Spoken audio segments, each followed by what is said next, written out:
Classic starts. The Jungle Book. Chapter 1. Mowgli's Brothers. It was 7 o'clock on a very warm evening in the Siani Hills when Father Wolf woke up from his day's rest. He scratched, yawned, and looked at Mother Wolf with her big gray nose dropped across her 4 squealing cubs. "Ogre," said Father Wolf. "It's time to hunt again." He was on his way out of the cave when he saw the jackal Tabaki approaching. The jungle wolves of India hated Tabaki because he ran about making trouble, telling lies, and eating garbage from the nearby village. However, he did always know the happenings of the jungle. Tabaki told Father Wolf that he had some troubling news. "Shere Khan, the big one, has moved his hunting grounds," Tabaki said. "He will hunt here for the next moon." Shere Khan was the tiger who lived near the Waingunga River, 20 miles away. "He can't do that," Father Wolf said angrily. "He will scare away the animals I hunt." "Why is everyone so afraid of Shere Khan?" said Mother Wolf. "He has limped on 1 foot since he was born and cannot hurt the jungle animals. That's why he kills the village cattle. But now the people of the village will hunt him. We will need to run when they start the chase." Father Wolf listened carefully and heard the dry, angry whine of a tiger who has caught nothing and does not care if all the jungle knows it.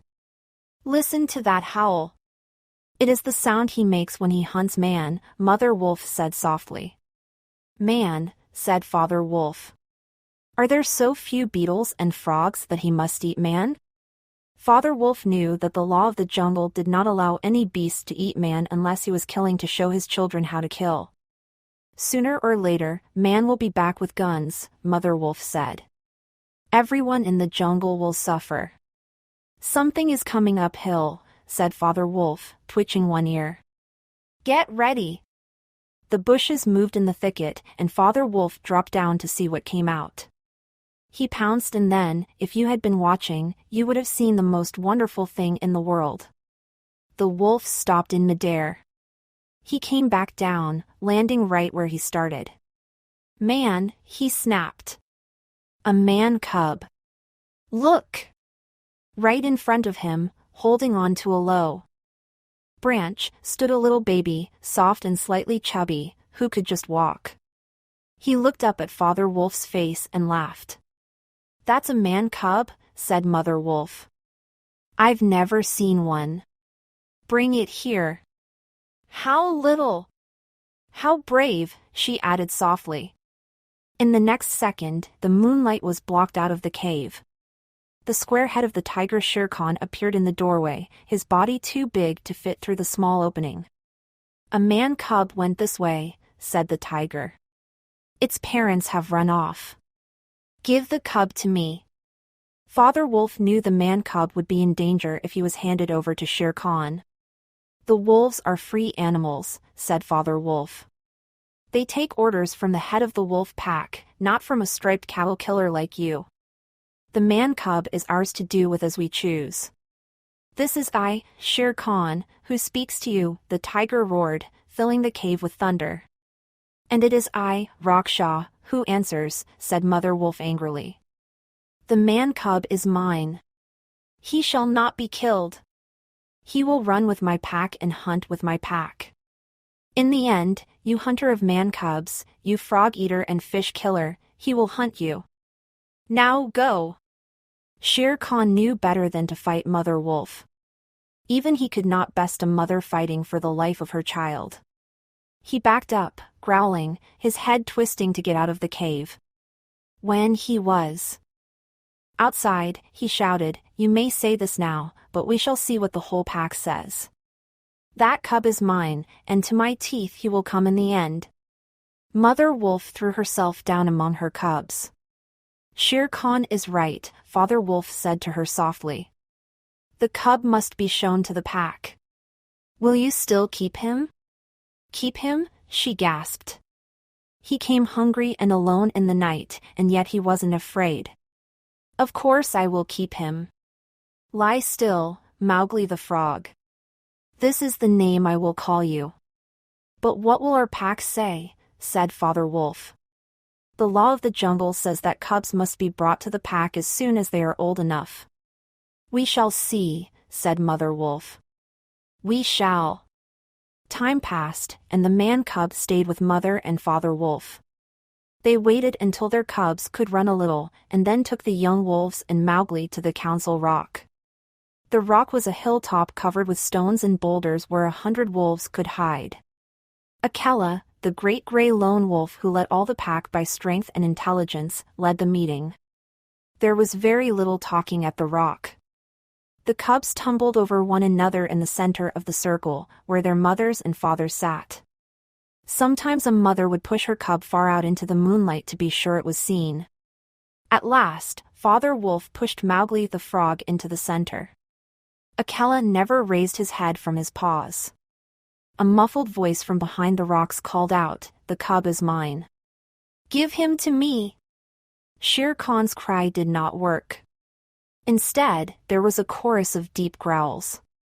Then a young wolf spoke out, questioning why the man cub was there. Now, the law of the jungle says that if there is any question about a cub being accepted by the pack, 2 members of the pack must speak on why he should be taken in. These 2 members cannot be the cub's mother or father. Who speaks for the man cub? Asked Akela. There was no answer, and Mother Wolf got ready for what she knew would be a fight. Then Baloo, the only other creature that was allowed at the pack council, got up on his hind legs and grunted. The sleepy brown bear taught the law of the jungle to all wolf cubs, and was respected among the senior wolves. I speak for the man cub, he said. There is nothing wrong with having a man cub in our pack. I myself will teach him. We need another, said Akela. Baloo has spoken, and he is the teacher of our young cubs. Who speaks besides Baloo? A black shadow dropped down into the circle. It was Bagheera, the Black Panther. Everyone knew him, but nobody cared to cross his path. He was as sneaky as Tabaki, as bold as a wild buffalo, and as reckless as a hurt elephant. But he had a voice as soft as wild honey dripping from a tree, and skin softer than the down of a baby bird. Baloo has spoken for him, now I will speak, too. Will you take a bull, fat and freshly killed, in exchange for accepting this man cub? Bagheera asked. The members of the pack looked at one another. The panther should not even be at the meeting, but offering such a prize was tempting. The pack agreed. Then, one by one, they slowly left to see the freshly killed bull. Shere Khan Dawood roared in the night, for he was angry that Mowgli had not been handed over. Roar well, said Bagheera, for someday this man cub's roar will be of importance. Take the man cub away, Akela said to Father Wolf, and train him well. Men and their cubs are very wise. He may be of help someday.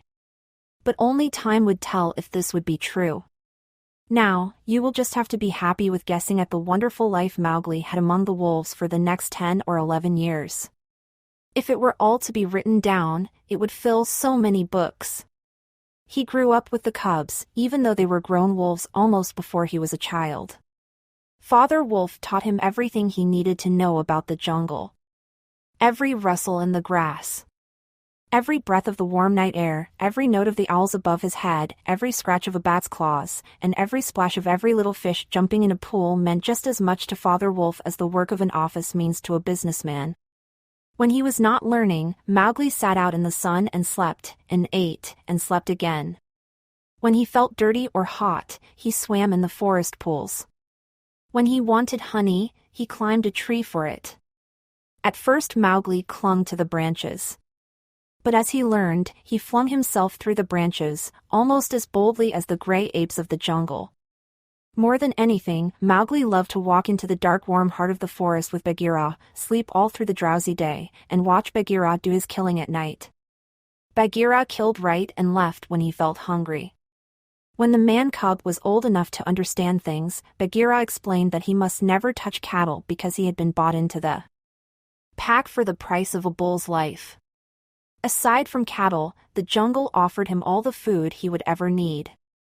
Under the jungle animals' watch, the man cub grew and grew strong.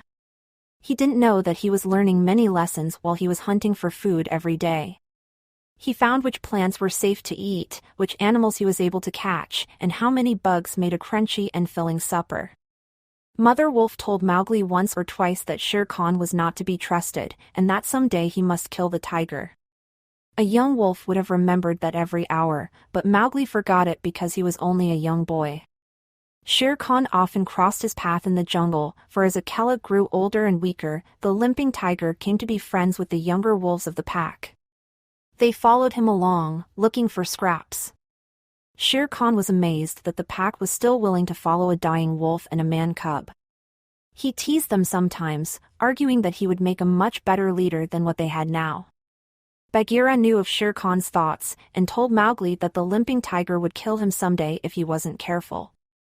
But Mowgli only laughed and answered, "I have the pack and you and Baloo. Why should I be afraid? Little brother, open those eyes. Shere Khan did not kill you in the jungle, but remember, Akela is very old. Soon the day will come when he is leader no more. Many of the wolves believe that a man cub has no place with the pack. In a little time, you will be a man." "And why shouldn't a man run with his brothers?" asked Mowgli. "I was born in the jungle. I have obeyed the law of the jungle, and there is no wolf I have not helped. Surely they are my brothers." Bagheera stretched and half shut his eyes. "Little brother," he said, "feel under my jaw." Mowgli put his strong hand just under Bagheera's silky chin. He came upon a little bald spot. "There is no one in the jungle who knows I carry that mark, the mark of a collar. And yet, little brother, I was born among men. It was in the care of these men that my mother died in the cages of the king's palace. It was because of this that I paid the price for you at the council meeting when you were a tiny man cub. I did not want you to be raised by men. Yes, I, too, was born among men. They kept me behind bars and fed me from an iron pan, until one night I got so angry I broke the silly lock with one blow of my paw and ran away. I became more terrible in the jungle than even Shere Khan." "Yes," said Mowgli. "All the jungle fears Bagheera, all except me." "Oh, you are a man cub," said the Black Panther very tenderly. "And as I return to the jungle, so must you go back to men at last, to the men who are your brothers, if you are not killed at the council." "But why should anyone wish to kill me?" asked Mowgli. "Look at me," said Bagheera, and Mowgli looked at him between the eyes. The big panther turned his head away.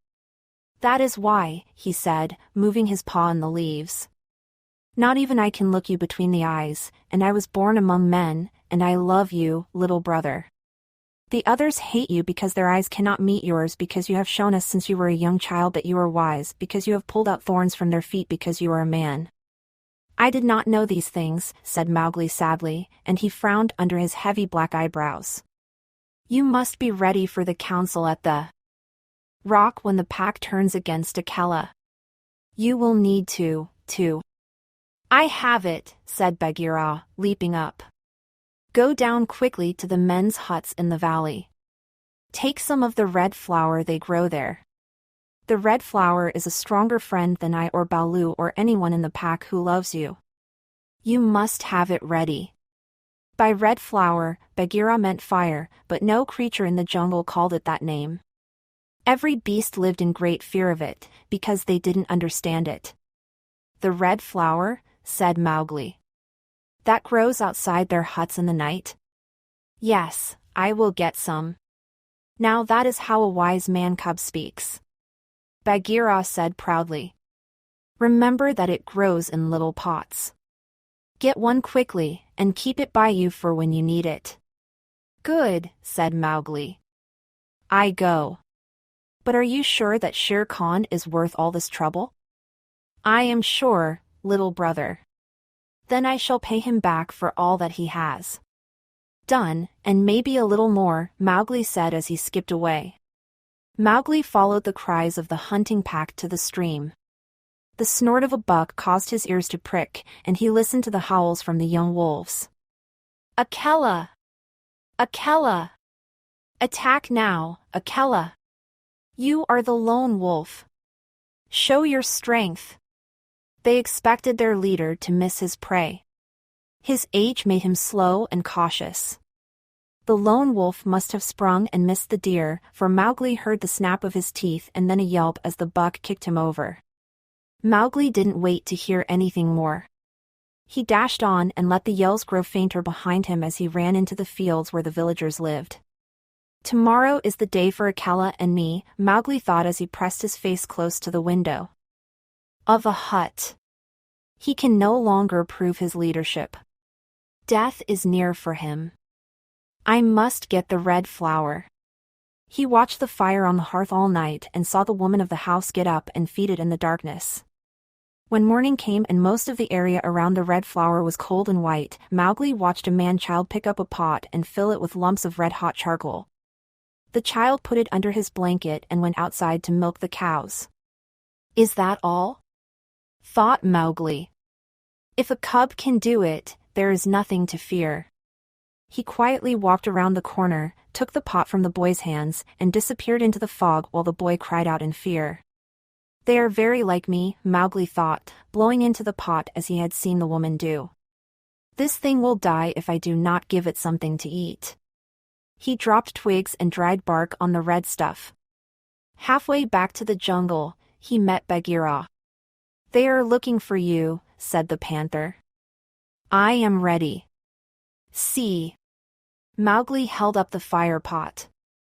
Akela the lone wolf lay by the side of his rock as a sign that the leadership of the pack was open. Shere Khan walked back and forth in front of the pack. Some hungry wolves tagged along behind him. Bagheera lay close to Mowgli. The fire pot was between Mowgli's knees. When the pack was all gathered together, Shere Khan began to speak. And he has no right to speak, whispered Bagheera. Tell them, Mowgli. Mowgli sprang to his feet. Free animals, he cried. Does Shere Khan lead our pack? What has a tiger to do with our leadership? I see that you are looking for new leadership, and I have been asked to speak. Shere Khan began. By whom? Asked Mowgli. The leadership of the pack should stay with the wolves. There were yells from the crowd for Mowgli to stay quiet. Akela raised his old head wearily. Forget this old wolf, Shere Khan said, looking at Akela. He is doomed to die.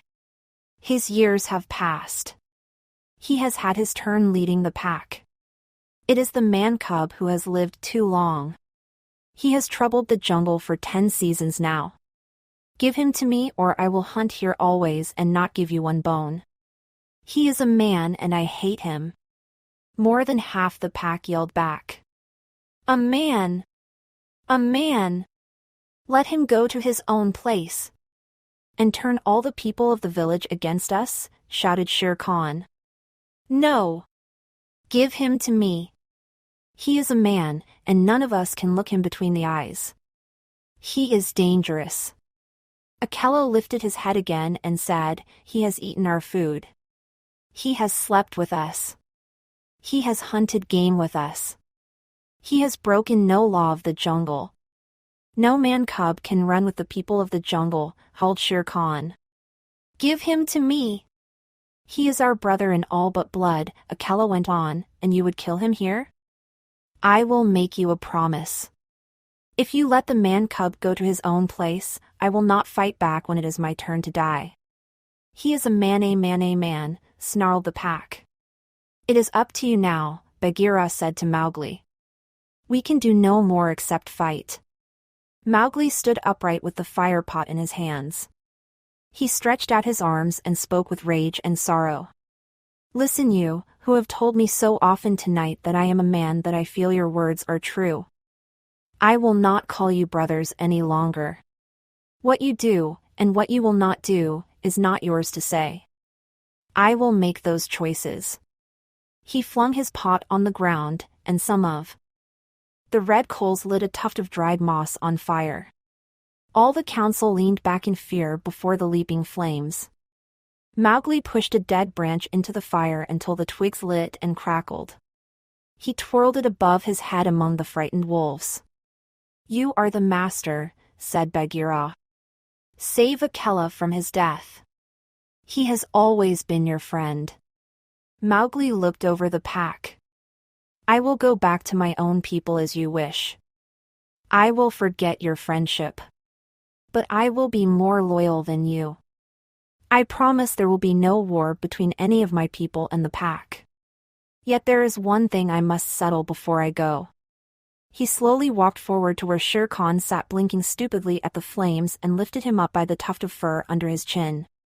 Get up when a man speaks to you, Mowgli cried. Shere Khan's ears lay flat back on his head, and he shut his eyes, for the burning twig was very near. This beast said he would kill me at the council. You move a whisker toward me and I will push this red flower down your throat. The tiger whimpered and whined in fear. Paw! You jungle cat! Go now! But remember this, the next time I come to the council rock, it will be with Shere Khan's hide. For the rest, Akela goes free to live as he pleases. You will not hurt him. You other dogs, leave. The fire at the end of the branch was burning brightly now, and the wolves scurried off as Mowgli ran the twig around the circle of the pack. At last there were only Akela, Bagheera, and perhaps 10 wolves who had taken Mowgli's side. Then something inside Mowgli began to hurt as he had never hurt before in his life. He caught his breath and sobbed. The tears ran down his face. What is it? Bagheera asked. I do not wish to leave the jungle, and I don't know why I feel this way. Am I dying, Bagheera? No, little brother. Those are only tears that men use, said Bagheera. Now I know for certain that you are a man and a man-cub no longer. The jungle is shut to you from now on. Let them fall, Mowgli. They are only tears. So Mowgli sat and cried as if his heart would break, for he had never really cried in all his life before. Now, he said, I will go to men. But first I must say goodbye to my mother. And so he went to the cave where she lived with Father Wolf, and he cried on her fur while the 4 almost grown cubs around her howled sadly. You will not forget me? Said Mowgli. Never, said the cubs.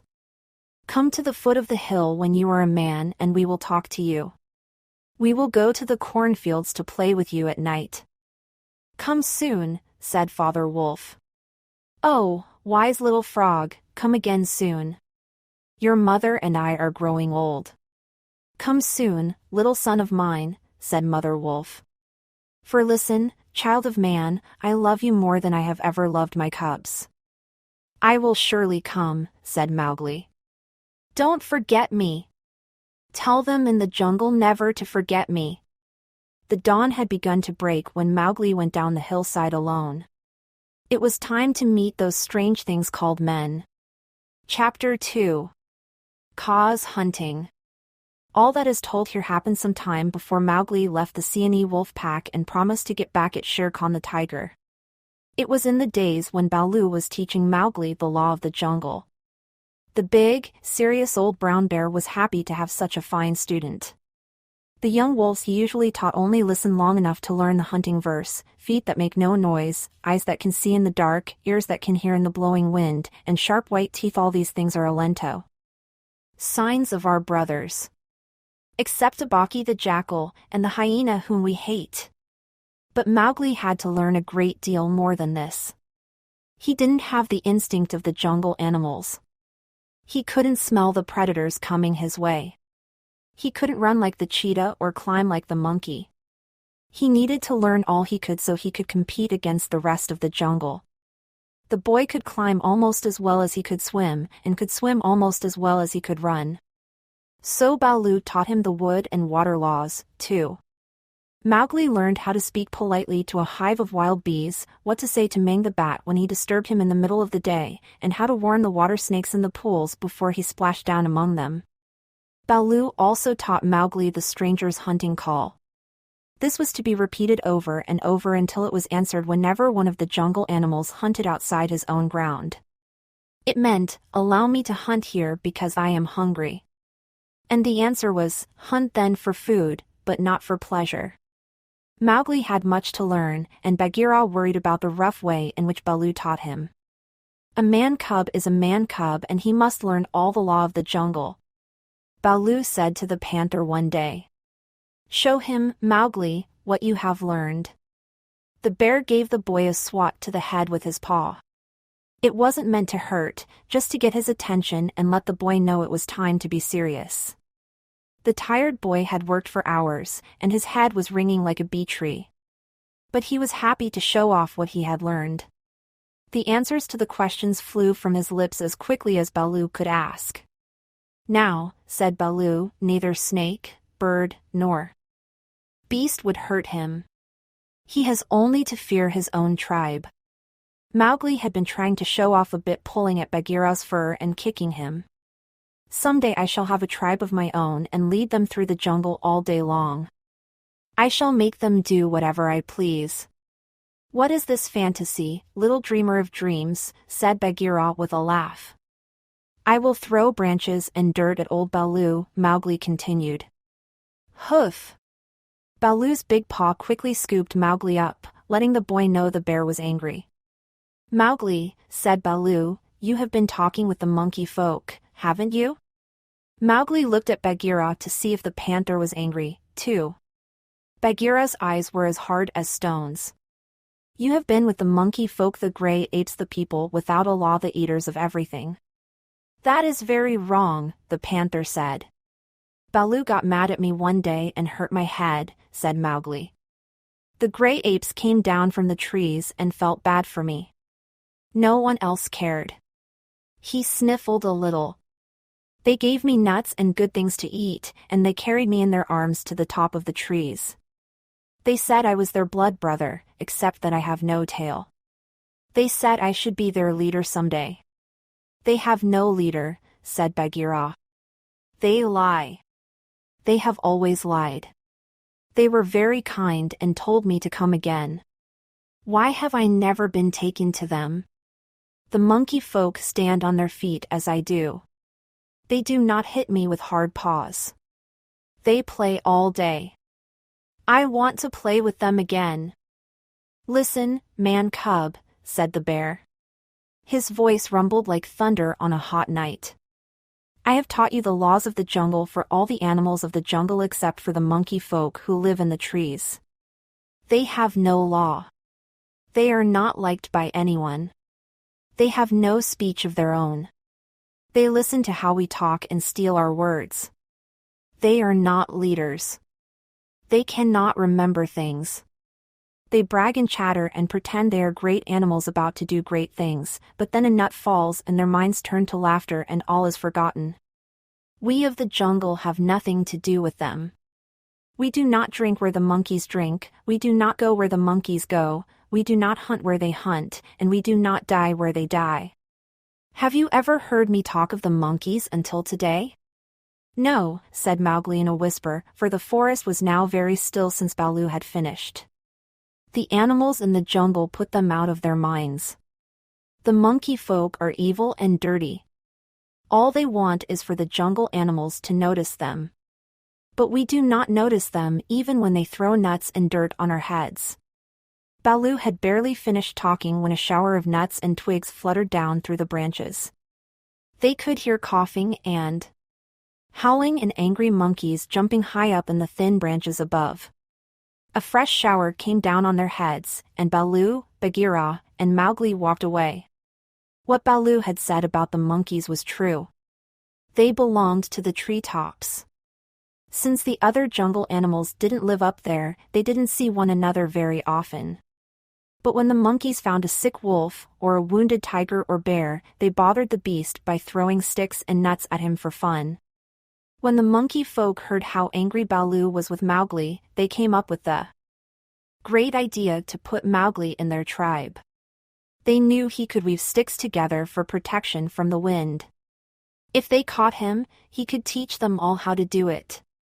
This time, they said, they were really going to have a leader and become the wisest people in the jungle. Then everyone else would notice them. So they very quietly followed Baloo and Bagheera and Mowgli through the jungle until it was time for the midday nap. Mowgli snuggled in between Baloo and Bagheera, promising never to play with the monkey folk again. The next thing Mowgli remembered was feeling hands on his legs and arms, and branches flying in his face. Two of the strongest monkeys caught Mowgli and swung off with him through the treetops. The boy couldn't help but enjoy the excitement of it all. The longer the game went on, however, the less fun it became. Mowgli began to grow angry. He wanted to tell Baloo and Bagheera he was okay.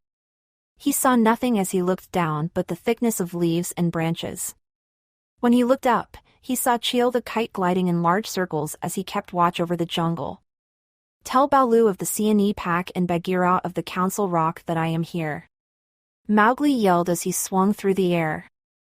Cheel nodded and rose up, watching Mowgli until he was out of sight. By this time, Baloo and Bagheera were quite angry. They had tried to chase the boy for a bit. But the branches broke beneath them and the monkeys quickly outran them above. "Why didn't you warn the man-cub?"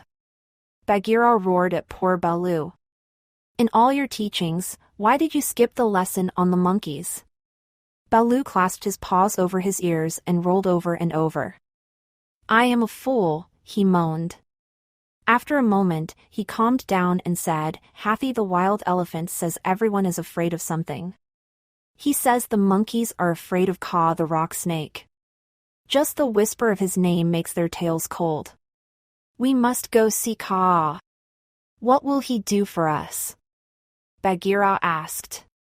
"He is very old and wise. And he is always hungry. We can promise him many goats for his help." "He sleeps for a month after he eats," Bagheera said. "He may be asleep now." "Then together we will see," said Baloo. And they went off to look for Kaa the rock python. They found him stretched out on a warm ledge in the afternoon sun. He was staring at his beautiful new coat. He had been changing his skin for the last 10 days, and now he was splendid. He twisted his head along the ground, moving the 30 feet of his body into wonderful knots and curves. He licked his lips as he thought about his dinner to come. "He has not eaten," said Baloo with a smile when he saw the new skin. "He won't eat for a day or two after getting it.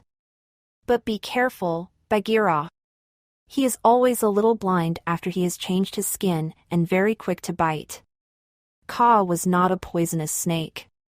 What made him harmful was his hug. When he wrapped his large body around something, there was no more to be said." "Hello!" Baloo yelled to Kaa. "Good hunting." "Oh, Baloo, what are you doing here?" "Good hunting, Bagheera. Is there any news of food around here? A deer, perhaps? I am quite hungry." "We are hunting," said Baloo casually. He knew he never should hurry Kaa. He was too big. "May I come with you?" Kaa asked. "It takes me forever to get my food." "You are quick. On my last hunt, I came very near to falling off a cliff. The noise of my slipping woke the monkeys, and they called me bad names." Baloo and Bagheera could tell the snake was angry. "When I came up into the sun today," said Kaa, "I heard them whooping among the treetops." "They have stolen our man-cub," said Bagheera quickly. "The best and wisest and bravest of man-cubs." "We love him, Kaa," said Baloo. Kaa shook his head back and forth before he spoke. "I also have known what love is. I can tell you many stories." "Not now, please," said Bagheera. "Our man-cub is in the hands of the monkey folk. We know everyone fears Kaa the snake." "And they fear me, and they have good reason," said Kaa. "Now, where did they take him?" Baloo looked up as the cry of Cheel the kite grew near. "I have seen Mowgli. He wants me to tell you. The monkeys have taken him beyond the river to the monkey city to the Cold Lairs." The Cold Lairs was an old, abandoned city. It was lost and buried in the jungle. "Thank you, Cheel," Baloo called. The old bear smiled, proud of Mowgli for using the bird to get a message to them. Bagheera and Kaa quickly went on ahead to the cold lairs. Baloo, who moved more slowly, followed, trying to make his own good time. The monkeys had already arrived at the cold lairs. Now they were racing through the city, playing and laughing, having a great time. Mowgli, on the other hand, was not so happy. "I am hungry," he said. "I am a stranger to this part of the jungle. Bring me food, or let me roam free to hunt." The monkeys leapt away, promising to bring back food. But once they were on their way, they started to fight and ate some of the fruit intended for the boy. And so Mowgli ended up sore and angry as well as hungry. And now the night was falling as well. All that Baloo said about the monkey folk is true, Mowgli thought. They have no law, no hunting call, and no leaders, nothing but foolish words and little hands that steal. If I am starved or killed here, it will be my own fault. I must find a way to return to the jungle. No sooner had Mowgli walked to the city wall than the monkeys pulled him back. They gathered around the boy and told him how great and wise and strong and gentle they were, and how foolish he was to wish to leave them. Mowgli laughed to himself, thinking of their silly ways. Mowgli stood as quietly as he could, listening for a chance to get away. He didn't know that Kaa and Bagheera were nearby and ready to help him. The two walked near the back of the group of monkeys, allowing the darkness to hide them. But just as the black of night helps, it also can hurt. Bagheera tripped over the bodies of some monkeys, allowing himself to be known. The monkeys grabbed the panther and began biting and scratching and tearing at his skin. Many more took hold of Mowgli and pushed him off the wall where he stood. The boy picked himself up and began fighting off the apes hanging on his back. Monkey folk came from everywhere to help their brothers. Bagheera and Baloo, who had finally made his way to the cold lairs, both received many hits trying to keep their young friends safe. It took a long, slithering push of 12 monkeys or more, from Kaa the snake, before the fight began to slow down. "Kaa! It's Kaa! Run! Run!" the monkeys called. Kaa was everything the monkeys feared in the jungle. No one ever came out of his hug alive. And so they ran. By the end of the battle, Mowgli and his friends were tired, sore, and ready to leave. "Jump on my back, little brother," said Bagheera, "and we will go home." Mowgli laid his head on Bagheera's back and slept deeply. He didn't even wake when Bagheera put him down by Mother Wolf's side in the home cave to dream of better things. Chapter 3, Tiger. Tiger! Now we must go back to the first story. When Mowgli left the wolves' cave after the fight with the pack at the Council Rock, he took the road past the jungle and down into the valley. At one end stood a little village, at the other end, the thick jungle began. Cattle and buffalo were grazing over all the fields. When the little boys in charge of the herd saw Mowgli, they shouted and ran away. But Mowgli was very hungry, so he continued walking toward the village. Finally he arrived at a gate that was pushed open to one side. Mowgli sat down by the gate. A man came out, and the boy stood up, opened his mouth, and pointed at it to show that he wanted food. The man stared for a moment, then ran back the street of the village shouting for the priest. The priest was a big, fat man dressed in white, with a red and yellow mark on his forehead. He came to the gate, and with him at least 100 people. The group stared and talked and shouted and pointed at Mowgli. "He is a wolf child," the priest said. "Look at the scars on his arms and legs." "He is a handsome boy," said 2 or 3 women together. "He has eyes like red fire. He looks like the boy that was taken by the tiger." "Let me look," said a woman with lots of jewels around her neck and wrists. "He is thinner, but he has the very look of my boy, my nephew." The priest was a smart man and knew that this woman, Mesua, was the wife of the richest man in the village. "The jungle has taken from you, but it has also given back. Take this boy home tonight." All this talking is like being looked over by the pack.